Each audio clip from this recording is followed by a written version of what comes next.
comment that came in about menopause, hormonal fluctuations can cause.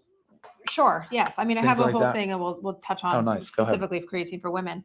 I mean, but what I'm talking about right now goes for everybody.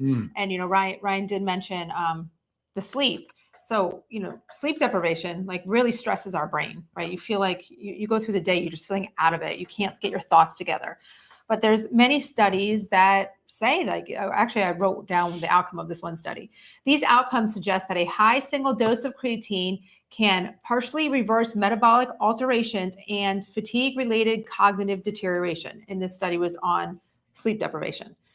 So it's a really cool thing because I feel like a lot of us aren't getting enough sleep. I mean, you know, especially, work, stress, children. You know, I know sometimes we have preteens, but we still get interrupted sleep, and you know, it's just an important thing, and we just don't focus on it as much. You know, we might say, "Oh, I'm okay with 5 hours," but like you're running on fumes. You know, so the benefits of supplementing with creatine, I mean, great for your brain health.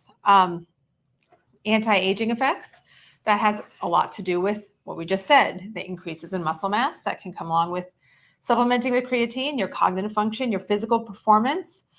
I mean, it improves your quality of life because of all that, reduces age-related frailty. So what's there not to love about it? It's just like, it's crazy when you see all of this, you know, how beneficial it is.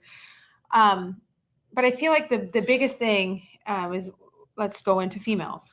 I used to always think creatine was just for men, right?